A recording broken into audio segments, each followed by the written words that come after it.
Number 2, drink water. Don't drink and drive. Game over! Take it light. Okay. Now you're more fluent. He's got 3! Up, Bears. So this is really good right here. Absolutely. Let's do it. Welcome back to Texas Rangers with the Boys. We are the Boys, your daily Texas Rangers podcast by a couple of pro wrestlers who love Rangers baseball, and we want to thank you for making us the first listen of your day. This is your boy Kev, a.k.a. YBK, Kevin Frazier, and man, oh man, just out of the blue, didn't plan on it, but we found our way out to the ball yard for a day getaway game. Astros were in town. So they're a draw, and then I guess everybody was taking their kid to the baseball game before school goes back in. It was a madhouse at the stadium out in Arlington today, which is a great thing because that means this team's making money. That means they're drawing fans. That means that the community is interested. But it also meant that it was hard to find some dadgum parking today. So we'll talk a little bit about the game, our observations. We're going to talk about this Astros series, talk a little bit about moves that the Rangers made roster-wise. And we may just have a little off the cuff, hey, this is how we feel about this sort of thing at some point here on the show as well. And so it's going to be a good time. It was cool getting to get in there and see the banner again and really just taking it all in. Somebody told somebody about our thoughts about the constant music because it wasn't as bad as it has been, but I still had those earbuds in, and man, was that great. Anyway, this is your boy Kev, aka YBK. You can catch me on social media, Kevin Lee Frazier, Frazier. You can also find Texas Rangers with the Boys on social media, TX Rangers WTB. Don't forget to check out the website, TexasRangersWithTheBoys.com. That's all one word. Also, right here on the Sports Fluent Network on YouTube, just type in Texas Rangers with the Boys. We'll pop up. You can see our made-for-radio faces and our made-for-radio hair and beards. So we got all of that. We got all of that right here on YouTube. So if you want it, you can come get some of it. You can also get some of that old-school Texas Rangers logo that my co-host, the 300-pound minimal, a.k.a. Bull, is sporting tonight. How you doing, buddy? And where can they find you on those socials? Well, I'm doing okay. I'd have preferred the Rangers taking a W yesterday and getting back on track and winning that silver boot for the first time since 2016. But man, I mean, I get it, Jose Leclerc, whatever. But man, I mean, what happened? Like, I mean, why was he out there for a second inning? We'll talk about that here in a minute. Like, I feel like the way that Leclerc has pitched lately, I mean, like, you got the one really good one. Like, let's go to Chafin there, and then you can go to, I mean, I don't know. There were some questionable decisions. Brock Burke, I don't know what he was doing in the game for at all to win a ball game that was somewhat close. I'm okay with Burke being gone. I'm okay with Leclerc at this point. I mean, it's crazy because like Leclerc, I mean, every time you say something like bad about Leclerc, you can go find 10 reasons to prove why he should be on the team. But those 10 reasons don't mean anything whenever every time he goes out there, something bad happens. Yeah, and drama. Me. Drama. I like Jose Leclerc. Yeah, I know he has good stuff. Yeah, but like what? Having good stuff on paper and the results are two different things, and it's crazy because I mean, like I was looking it up after the game today, and he's still like a 186 batting average against, and like there's like a ton of. I mean, I guess that 186 they're all home runs, but. Again, another backup catcher in a 2-strike count, killing the Rangers. That didn't help anything, but yeah, no, I'm doing great. I love baseball, regardless. Rangers can win, lose, whatever. Who cares? Right. I'm gonna watch baseball. I saw a meme today where it was like, no matter how mad I am, I still love you, and it was like a guy holding an umbrella over the Texas Rangers while it was raining. But he was like mad as hell about doing it, like that's kind of where I'm at, Yeah. I mean, like I love the Rangers. I'll always love the Rangers. I mean, look, nobody was still talking trash to the Astro fans like me and Kevin were after the game, even regardless of the situation. Yep. You know, they won the silver boot, but whatever, we played in the playoffs. Hey, how about the guy in the merch store? He's wearing his Houston stuff, and I pull off a hat off the thing. I'm like, hey man, this will look good on you. Yeah, best $50 you'll ever spend, man. I mean, you're at the ballpark, you're at the ball yard, you might Hey, as well. listen, with the Astro fans, like, look, as long as they're nice in person, they can act a fool if they want. Hey, at the end of the day, we're all Texans. Yep. We're all Texans. We all love baseball. And look, I mean, Astro fans can be annoying, and I imagine they feel like Texas Ranger fans are annoying. That's what makes the rivalry so great. And that is, you know, man, we got a lot of good friends down in Houston that we wrestled with for a lot of years that love the Houston Astros. But at the end of the day, I'm going to give them a hard time about the Astros because at some point they're going to talk about that second championship that not one person in America respects besides the city of Houston. So, you know, I mean, but I love my Houston people. You know, we'll talk about baseball all the time. But right now, I mean, really, the Rangers have got that trump card because we won a playoff series against those guys just last year. So, you know, hopefully that maybe both of these teams will catch fire, and at the end of the year, they'll both be doing it again this year in the playoffs and find their ways back. But, you know, I think we're going to talk about here in a minute about how we may not see that happening. But, but real quick, before we get started with the show, Friday, October 18th at Martin House Brewing. There's not a lot of information just yet, except for the fact that the main event will be a 4-way dog collar match for the Trinity River Heritage title. You'll have Dante Leon, Dante Smiley, Big Brick Savage, and Damo McCullough all in the ring together, battling it out for the Trinity River Heritage title. I mean, I'll just be honest. I may not like the guy. He may not do the things that I would have preferred him doing coming out of my wrestling school, but my money's always on Brick Savage. Yeah, I really always. In the wrestling world, I can just tell you I could care less what they do or don't do when they're good. I'm gonna root for him. And Brick, my man Brick is good. I mean, you said Damo's in that too, right?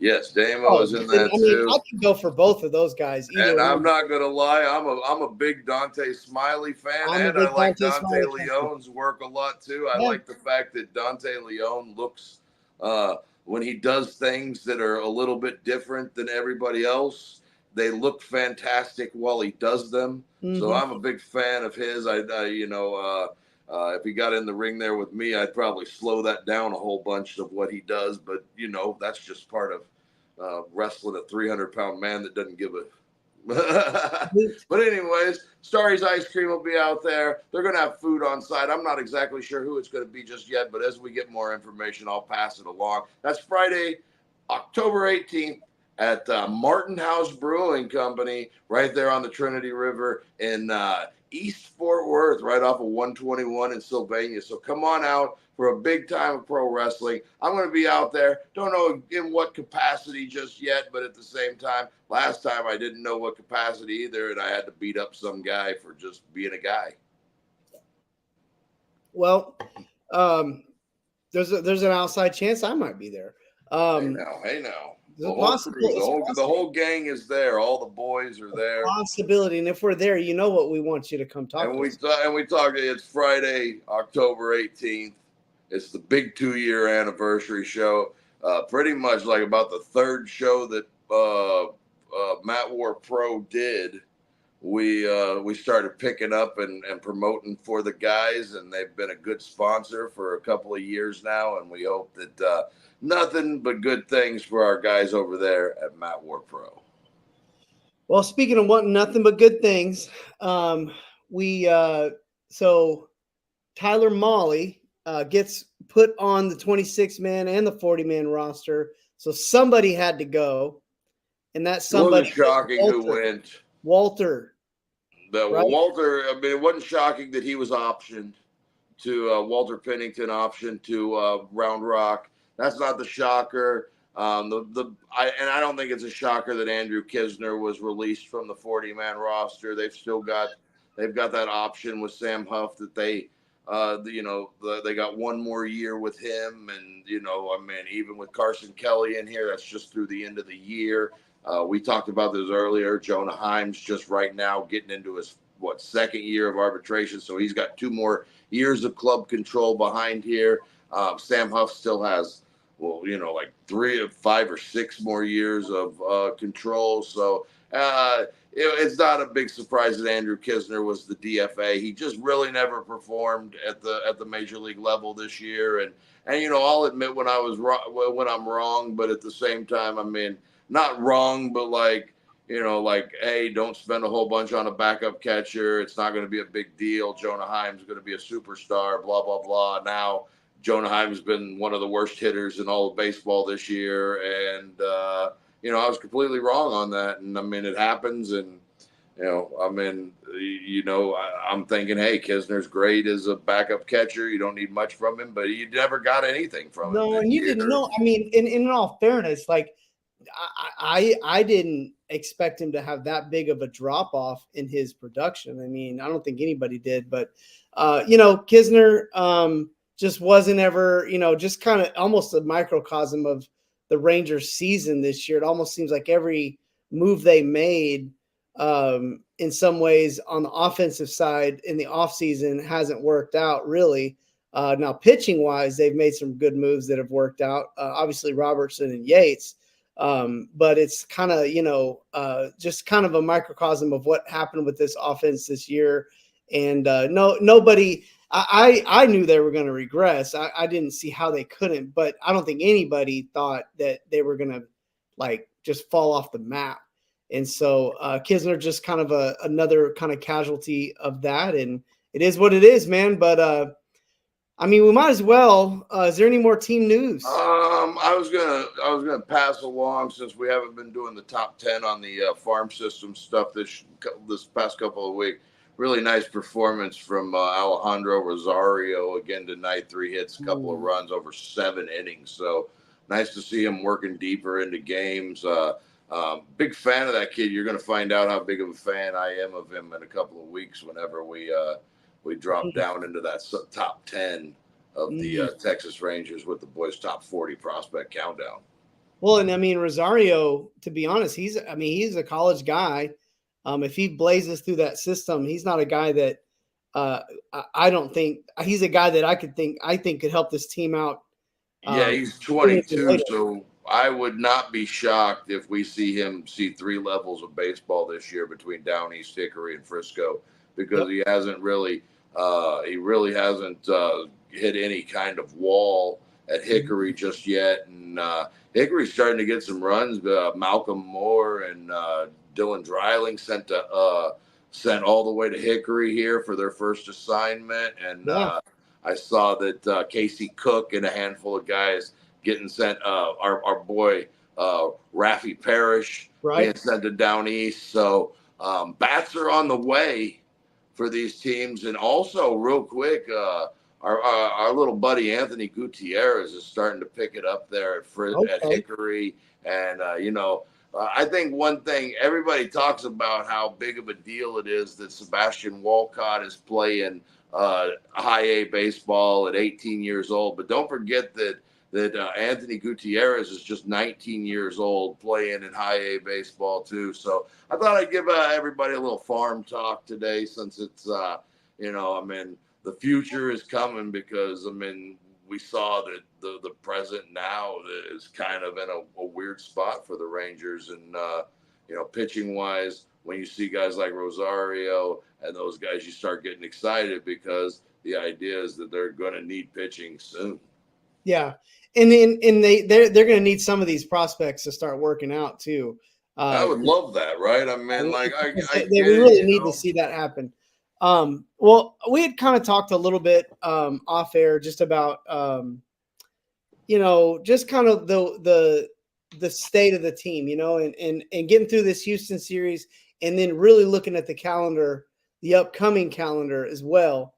We don't have a game to preview because the boys are off tomorrow, but I mean, honestly, like I at this point have to start tethering my expectations for the team after a series like this at home with Houston. Obviously, stranger things have happened. You brought up St. Louis that was 8.5 back going into September. Yeah, I believe Tampa Bay the same that Yeah, same it is year. totally possible. We're not like, but I'm also kind of going like, man, maybe it's time to kind of like look back at some things and go, what could we have done different, and what do we need to do going forward? Now, I made it pretty obviously known, where what I think the big issue is, and I'm not going to make a blanket statement. I'm going to actually make a why I think that a lot of this responsibility falls on the front office. I believed early on so I think we believe different on what they should have done, but I think we both agree that they should have done what we're probably going to talk about. And that is, you can't expect a offense that was historically great to come back and be exactly that same thing the next year. You can't expect it. If it happens, you're the greatest team of all time, but you can't expect that. There's very few 19, 29, 30, 31 New York Yankees squads. No. And so you don't expect it. You expect regression. So in order to counter that regression, you kind of make up, you try to make up for it in either in like your free agent signings or re-signing some of the people that were going to leave. So I was a big fan of keeping Garver around. I wanted Garver to stay. Really, I like that versatility. I know he struggled in Seattle, but we put him and Jonah Heim's numbers next to each other today. And even batting 166, he has the same OPS as Jonah Heim. So, I mean, and no one's to say that if you re-sign Garver here, that number one, that he'd have stayed healthy. Well, we don't know that. Or that you would see that regression from him here. Yeah. Like, not everybody is a change of scenery guy, not everybody You may not see it. So I was a fan of keeping Garver around. Obviously, I Robbie Grossman, the whole point, my whole strategy was, or my thoughts, what I wanted to see the Rangers do was bring in a veteran, a low risk, high reward veteran player. I think my model character was Rhys Hoskins. And then not necessarily had to be him, but just somebody that was maybe an outfielder, DH guy that could give you a little bit of extra help, right-hander, that sort of thing. And then a right-handed bat. And then I thought, to keep the product, because like if you're gonna let Garver and Grossman walk. Well, and real quick on Rhys Hoskins. Rhys Hoskins, who has struggled this year in Milwaukee for his standards. Yeah. But if you look at what Rhys Hoskins has done in Milwaukee, he would be the third best player on the Texas Rangers OPS wise. Yeah, and he's still hitting 454 slug. So like, and I'm not, and again, like he's just a model. Like it's more like somebody like that, even if it wouldn't have been him. But I felt like they needed to like get some insurance to just in case, and look what happened. These young guys don't come up and perform that we hoped they would. And man, that insurance would have been nice because you're paying a little bit of extra money to do that, but it's a world championship team. It's not like you're throwing money away. It's a team that's just coming off a world championship. So my thoughts were, let's do that. And we didn't, and we can see that production never got. So, sorry, I didn't mean. No, you're fine. My motto on this, and we've talked about it a whole bunch of times. And my dad told me a long time ago, whenever I did something in front of my mom that she didn't like, but she wasn't going to yell at me. You know what I'm saying? Yeah. You know who was going to hear about it? Not me. My dad was going to hear about it. Yeah. So my dad told me when I was a really young boy, the shit rolls downhill.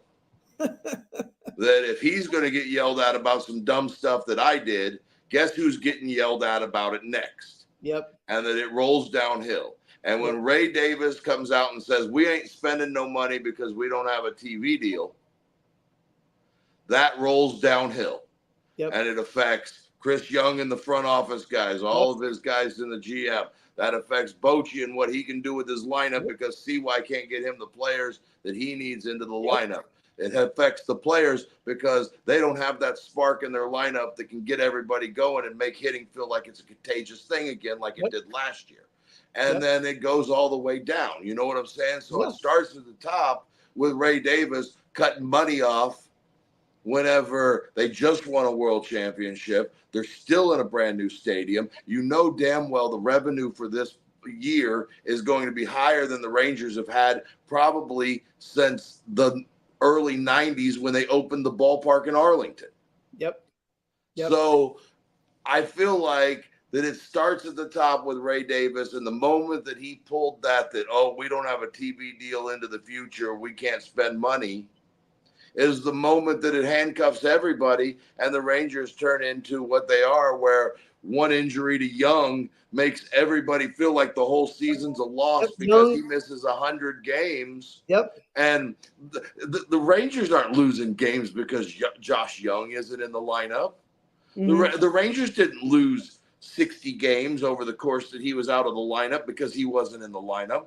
The Rangers have lost games this year because with runners in scoring position, with runners at third and less than 2 outs, they're one of the worst teams in producing in those situations, and they have tons of opportunities at it. I mean, we saw 2 today. Yeah. 2 when we were at the ballpark just today, and nothing to show for it. Yep. Nothing. Marcus Semien has been the only hitter on the team that has been worth anything with runners in scoring position. We're seeing a huge second half regression from Josh Smith, and that's also including the fact that he was put into the in the leadoff spot, and we're starting to see the regression. And I feel like, okay, walk-off home run is great, but like hitting 160 since the All-Star break with the 500 ops is not great. And you got to be able to look at that. Then on top of that, tonight yesterday at the ball game, we're looking at the Rangers in a close game, and Brock Burke is making an appearance in the game. Mm-hmm. And then on top of that, Brock Burke makes the best pitch he makes to Yordan Alvarez if he'd have made that pitch 1 pitch earlier. Yeah. The Rangers are still right there in it, a bloop and a blast away. Yeah. And I'm not saying it was going to happen, and it didn't happen, but you get one guy on right there, and you're right in the ball game every time, and it just didn't feel like it happened. It just feels like everything that's happening has gone wrong, and it just, nothing goes right any day. But that's really just baseball. And also like you were more for bringing in Shohei Ohtani, which I don't think anybody now I'll be completely honest, like I wasn't a big fan of it, but I'm not gonna say I would have hated it. I'd have went and bought a Shohei jersey if we'd have got him. But let me say a full sentence.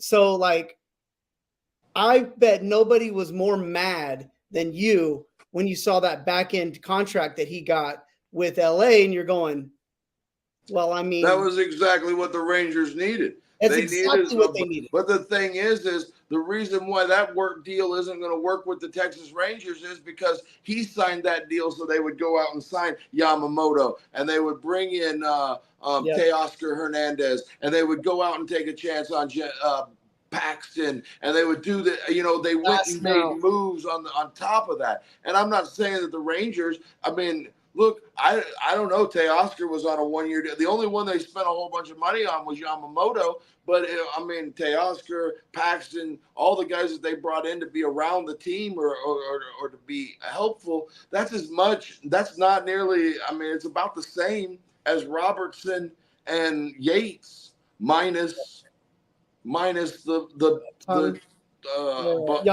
Yamamoto. Yeah, well, but the Yamamoto is Jacob deGrom just last year. So next year you're looking at Ohtani and deGrom in the same rotation, and Ohtani hitting this year in the 3 or 4 hole, and them actually having production out of that. Yeah. And I'm not saying that like the deal would have worked the same for the Rangers, but it was a team that just spent a whole bunch of money. They're looking for something like that. And I would almost venture to say that the Rangers never even once, brokered anything like that with Ohtani. They never went to him with anything like that. And he wasn't going to come to them because they're not LA. They're not New York. They're not Toronto, where as much as Toronto may not be a big town, they represent a whole country.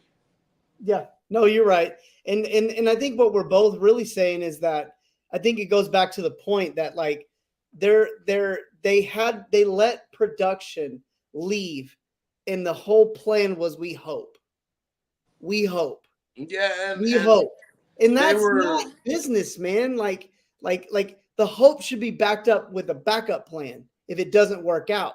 And well, that's the what we backup didn't plan. The backup plan was Justin Foscue. The backup plan was No, that Derek was Hill, the hope.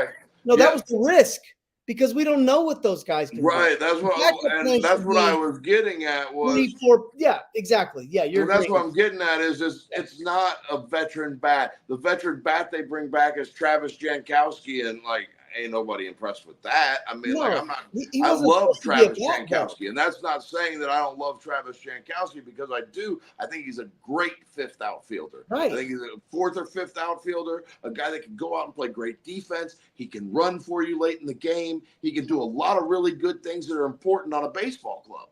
Right. But that's not the veteran bat that you bring in when you're when your big free agent move is what? I mean, they didn't make a free agent move on the offensive side. No. Kisner. That was their big offensive move on the. Yep. Yeah. And at So the end of the I mean, day, we don't need to harp on it. But honestly, like what's funny about the Kisner move is just bring up Sam Huff. How could he have been any worse than Kisner? Couldn't have been.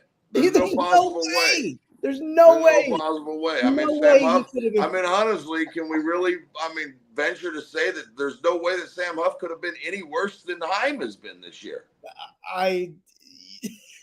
Yeah, that's a great point. So, hey, we don't have to. Let's not harp on it No, forever. we don't You know, have we to. talk And- about and- these and really, minor league. hear I was going to us set out. you up. Yeah. Well, and also hear us out. Look, there is still a lot of positive things with this team. And They're still hanging around 500, and there's still a lot of baseball left to be played. anything can happen. So, like at the end of the day, we're not. But I'm just telling you, like the habits that you build over 100 games, pretty much, like that's who you are. And something drastic's going to have to happen for your habits to change.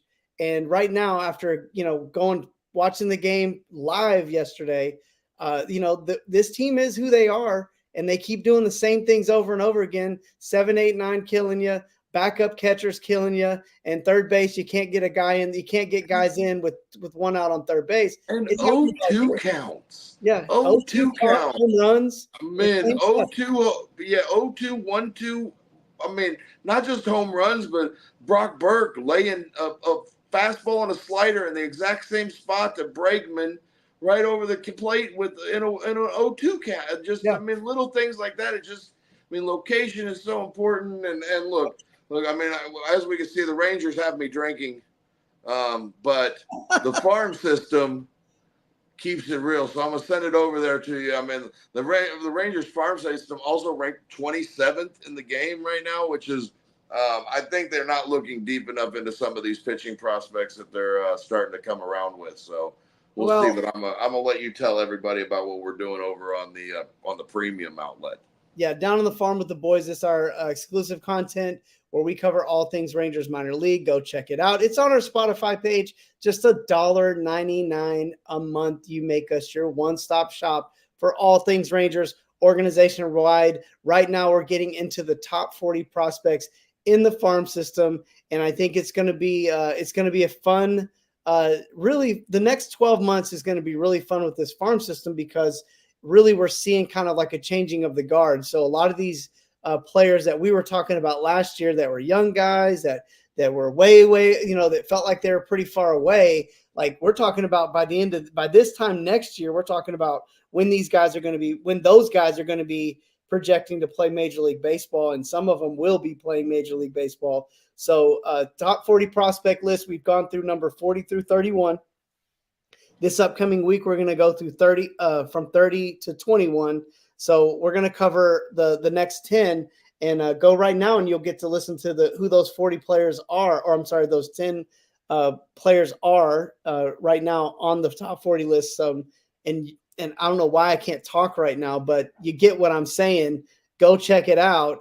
It's good stuff. We talk about some players you don't know. We do talk about some players that you do know. So Down on the Farm with the Boys, and a big shout out to our farm hands who subscribe and are faithful and listen to the show, send in your questions and all of and your hot takes. and also send in your top 5 or your top 40, and we'll read them on the show. So we got 2 Astros. We got 2 games to cover against the Astros. Both of them were L's, both of them at home. The one yesterday was a little rougher than the one before. And the positives that we got a couple days ago was that Tyler Mahle looked really, really good in his start. I mean, actually, I think Tyler Mahle, he looks like he's going to be better than he was before he got hurt. Like he seems like he's one of those pitchers that's really kind of figured out who he is, knows what his out pitches are, knows how to set hitters up, knows how to keep the pitch count under control. I mean, this guy looks really, really good. And Tyler Mahle could be a guy next year after the end of the season that's getting $30 million thrown at him because he could be a front of the rotation. He looks like front of the rotation kind of guy. So haven't had enough of a sample size to see the warts. But, I mean, I'll take what I saw from Mahle any day. Yeah, and you remember how excited I was for this whenever they did sign him and actually getting him back. And, I mean, he had such a nice run with the Reds before getting traded up to Minnesota and having the arm injury. And nothing like having an arm injury right when you're in the midst of free agency. And all of that went down for him last year. And, you know, he knows that he's not going to pitch until after the All-Star break this year. But, man, I mean, the 75 pitches he threw last night, he was good. You know, you can't ask for any more than what you got from him. He was in and out of a little bit of trouble early and got himself into a little jam or whatever there when, I guess they had I missed it. I walked away whenever Mahle gave up the run, but they got a little fly ball to Garcia that, just safe at the plate or whatever. I'm not sure how close that play was. It made it seem like Garcia was a little closer than, I don't know. I didn't, I don't know. Again, it was Jake Myers singles on a fly ball to right fielder Dallas Garcia. Jeremy Pena scores. It was one of those deals where it was kind of like one of those wonky tweener in betweens. Yeah, and I mean, like, remember we totally killed what's his name, Hill, for laying out for one of these balls and letting the guy get a home run on it, because it was kind of one of those scenarios. Okay. You just got to be smart, man, and there's nothing wrong with that. And again, Adalis is playing to his strength because he's going to come up firing, and thinking he can get this guy out, and he's not Chas McCormick out there.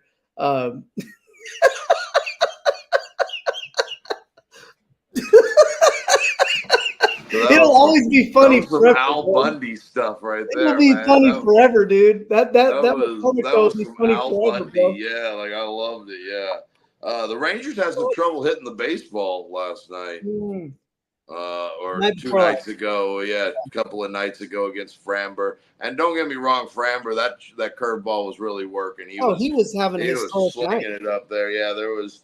As every inning passed, it was less and less surprising that he was moving towards the late innings with a no-hitter. He did have an error there from Bregman, and then he had a couple of walks. But other than that, Framber was really good. He laid one in there to Seager. I think he was trying to get a fly ball, and he got a fly ball all right. And Seager, but that's how important. That inning before with Dunning giving up the 2-run job to Alvarez, and also Altuve bunting in the top of the ninth for a base hit. Like, what a loser! What a anyway. But it ends up working out for them. They couldn't roll that double play, which hurt. And then Young comes up about 10 feet short of. Yeah, if they'd have been playing at Houston, that would have been a tie game. Yeah, but they unfortunately they were playing Houston, in the that would have been ballpark. Yeah, that would have been a tie ball game in Houston.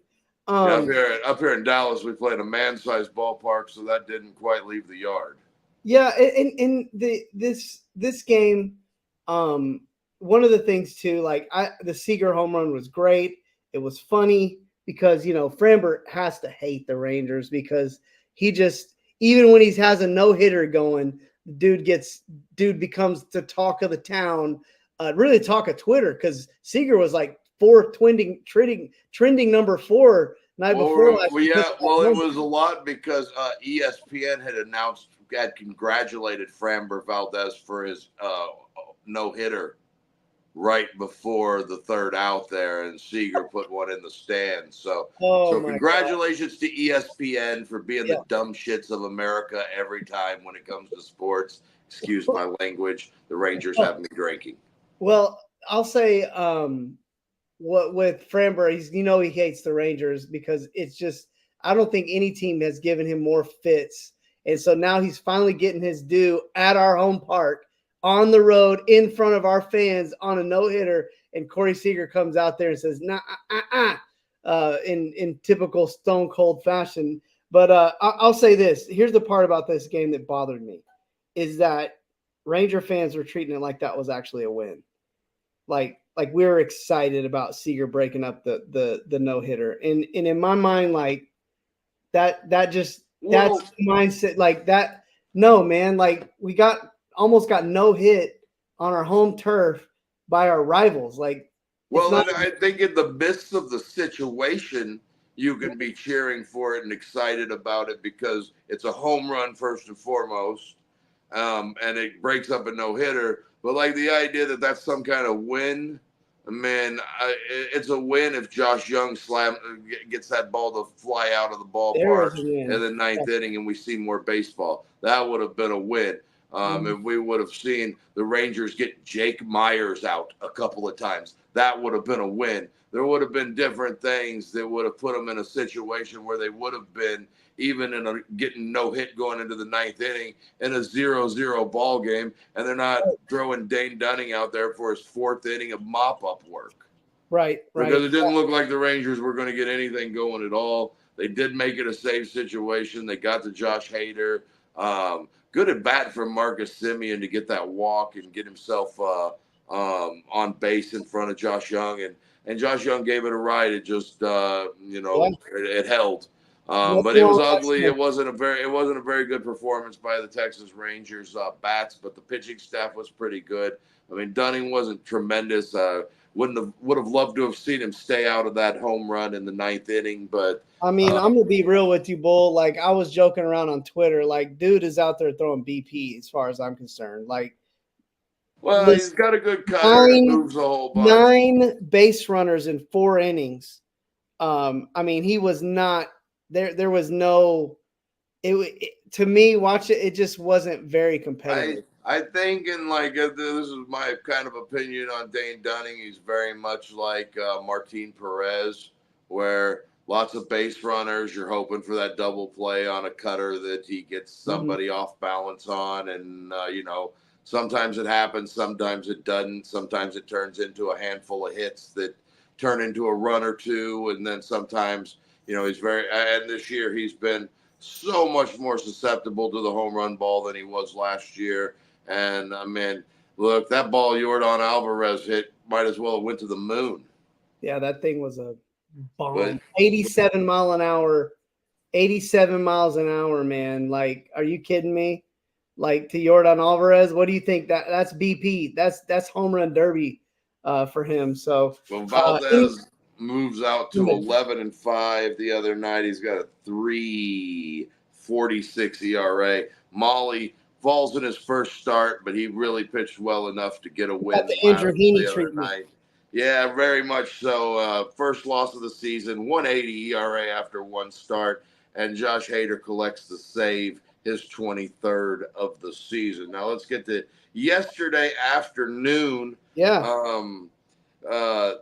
The Rangers, man, I mean, I can't stand watching them make guys like Kikuchi look like he's some sort of major league stud. That drives me insane. All year. It really has been the case. Couple of things. Urena was very erratic with his fastball. The idea that they got 4 innings and were still in the ball game whenever he left. He only gave up 2 runs. It seemed like but it felt so much worse, right? It felt like it was so much grosser than that. The first inning, I mean, we even talked about it in the stands. Hey, that was a pretty good inning from Leclerc right there. And, I mean, he got 3 quick outs and, Boch throws him back out there for a second inning. He gives up a 2-strike home run to Victor Caratini. And then from there, it just kind of felt like he couldn't get anybody out and ends up giving up 3 runs there. But the Rangers come right back in the bottom half of that inning, get those 3 runs back, make it a bloop and a blast again. And I thought Chafin was really good. I thought the batters that they asked him to get out, he had the walk, but he wasn't exactly trying to hang some slide piece over there to Bregman and watch him hit it 400 feet. So go after Alvarez, get him, and then get them to Spores. Spores was good for his 2/3 of an inning. I thought he was mixing his pitches really well today. I mean, you saw a handful of fastballs, a handful of sliders, and a couple of curveballs that really had guys fooled. And then Burke, I don't know. I mean, I don't know, man. I mean, he gave up a run. He gave up a couple of hits. And just really, I mean, he walked a guy. Somehow velocity's up, but he's not getting strikeouts. He's not missing bats. And we saw why, because it's location. It's literally It's like location. right down the middle, dude. Yeah, like, I mean, you can't. Middle. I mean, he overlaid. Bregman. Yeah, he overlaid fastball slider to Bregman in an 0-2 count where, I mean, really, honestly, you saw what Bregman did with it. He saw that he adjusted to the fact that it was a slider, took it to the right field side and got it through for a base knock that drove in a run. And, made a really good pitch to Alvarez next at bat. And that was the pitch that he needed to make. If you can get that fastball right there at the top of the zone like that, that's a hard pitch for hitters, man. Especially, I mean, he was humming it in there at 97, 98 today. I mean, he was sitting about 95, but we saw as high as 98 from Brock Burke today. But, like, he just doesn't miss bats. He just doesn't. And Robertson. That's like the difference between him and Robertson, I would say. It's like Robertson doesn't have the same velocity. Obviously, he's got the crazy movement, but he can locate. But he still he throws that 95-mile-an-hour cut fastball that overlays with that four-seamer that's 95 miles an hour as well. And that's really makes him such a tough pitcher to hit because he's got so much movement on that cut fastball. And I'm talking about Robertson here, obviously, not Brock Burke. And then whenever he gets into a situation where, hey, do I throw the fastball? Do I throw the cutter? Nah, let's throw him the knuckle curveball and change speeds on him 20 miles an hour and get him out in front of it. And that's what makes Robertson so dangerous is he's able to set you up with a fastball, get you out with the cutter and the knuckle curve. And if the cutter, how many times have we seen him throw a cutter right there down the middle of the plate and dudes swing right through it because it looks like it's on that inner part of the plate and they're trying to adjust their barrel to get it to the inner part of the plate and it ends up cutting right over into the middle of the plate and you can't get your barrel on it there because you're too inside out on it. Yeah. It's just, I think with a guy like Burke, like he was not throwing, like he wasn't pitching to the corners at all. Like he was lucky. It was almost like he got lucky if he could get the ball out of the middle of the plate. And which is so crazy because that at bat to Alvarez, when he was able to get the ball up, he looked exactly like what you wanted to see him do. Right. Yeah. We were actually talking like, man, I hope he throws his fastball up here when he was throwing to Bregman. Yeah. He throws a slider right down. He threw a fastball right down the middle. But that slider, he got away with one right before that. Yeah, he got lucky. And then he got away with one right before that Bregman fouled off, and then he throws the slider right in the same spot. I mean, if you're going to throw a slider to Bregman there, it's got to be out of the zone. It can't be. Because it was 1-2. Count was 1-2. Yeah, it was 1-2. It can't be. It just can't be there in the zone. And then you go upstairs with the fastball, but sequences are so hard, and not everybody is going to hit their locations all the time. And I know that Brock Burke isn't trying to leave that slider over the middle of the plate, and it's not like that happened. It just happened. It really goes down to I would say in the course of a baseball game, you probably see 25 to 30 misses of location that the pitchers get away with. In just one single baseball game.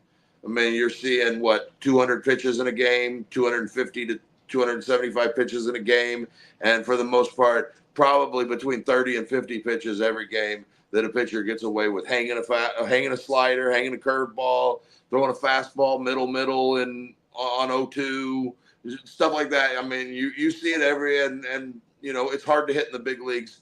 And I mean, you talk about a game where you fail 70% of the time, and you're one of the greatest to ever do it. So I mean, those pitchers are good. That's, I guess, what I'm getting at. And a guy like Brock Burke, probably at AAA, he can make that mistake with that slider and get away with it. But you're not going to get away with it to Bregman. And there's probably batters in the Astros lineup right now that he could get away with that with. But Bregman's just not the one.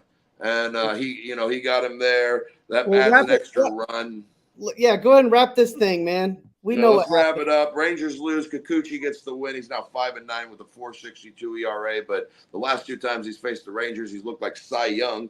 And then Jose Urena picks up a loss, 3-7 with a 3.74 ERA, and Hader picks up that 24th save of the year. So, it happens. We'd like to have had the silver boot here in Texas, but I heard the Astros lost it anyway, so it's not like there's even a boot or anything like that. Anyways, it's just like in name only that the Astros are silver boot champions or whatever.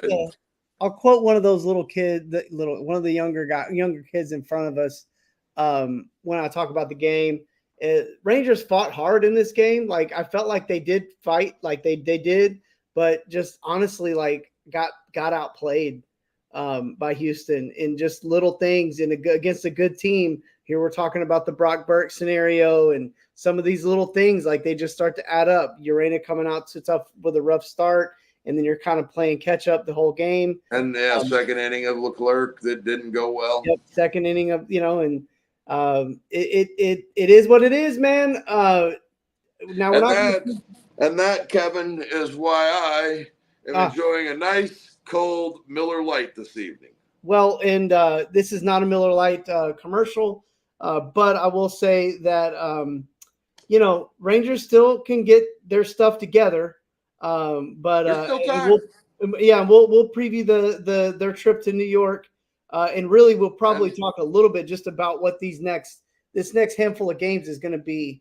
It's going to be a lot. And I think tomorrow, real quick before we get out of here, and maybe it should be an air your grievances show for our fans. Yeah, let's do that. If you listen to the show and you need to air your grievances on what the Rangers are doing this season, and you want to give us a little something to talk about, and we'll try and put a nice bow on it for you. Give us a couple of questions tonight, and we'll air your grievances. Yeah, if you got your grievances with the team, give us air your grievances. I like that. Or maybe like, what do you think the Rangers should be doing? What could the what can they do to right the ship from here to the rest of the season? What can they do? Trade deadline's over. Half our AAA prospects are gone. What can this team do to right the ship? And we'll talk about that too, because we want it righted just as much as anybody. But we're not Jamie Newberg. We don't have to have locker room access, so we don't have to suck up to the front office and talk about how and ignore what we see obviously happening with this team. Yeah. We'll call it like we see it. We're just telling you the truth about this team. We love them. And it is on the players as much as anything. But at the same time, they weren't put in a spot to produce. I mean, they weren't put in a spot to be good this year. They weren't putting that in. It's on Pittsburgh's players too. It's on the White Sox players. It's on every team's players. I mean, these are all professionals, right? But I mean, we also know like when a team is set up for success and when they're not. And this team really wasn't set up very well. And let's be honest, the Atlanta Braves, the exact same thing is happening to them, and they're right in the midst of a playoff hunt. Yeah, and the Seattle Mariners have had more injuries than the Rangers have. And they've had less offense. Yeah, one of the worst offenses in the game. So, again, like we're certainly not making excuses for this team or for the players, and we can sit here every night and tell you hey, they got to hit with runners in scoring position and all that. But you didn't give them much room for error. You know what I mean? Yeah, and I wouldn't expect one player in that locker room to make any excuse for themselves or any excuse for this team, because professional athletes don't. Here's the thing about professional athletes when it comes to excuses. Nobody cares. Work harder. Yeah. That's the truth. No, you know Nobody what? cares. The difference between an athlete and the everyday person is an everyday person considers when they have struggles, they have reasons for why they struggled. And every reason to an athlete is an excuse. And athletes take ownership at a very unrealistic, like they have an unrealistic mindset about ownership. They take ownership for stuff that actually may not even be their fault, but it at least gives them the sense that they can control the outcome by making it their fault. And that's a big difference that changes. That's what athletes do differently. So these guys are going to make excuses ever. But hey, we can be objective and look at it from our perspective and go, hey, how much different does this thing look if they actually give their team a little bit more resources? We'll never know, but we know what it looks like when they didn't. Oh, yeah, you're right. Well, let's get out of here for today. Tomorrow, air your grievances with us, on the Texas Rangers with the Boys show. Hey, don't forget to check us out on social media, TX Rangers WTV. Don't forget to check out that website, TexasRangersWithTheBoys.com. All one word. For the three, for YBK, your boy Kevin, this is the Manimal, and we are signing out.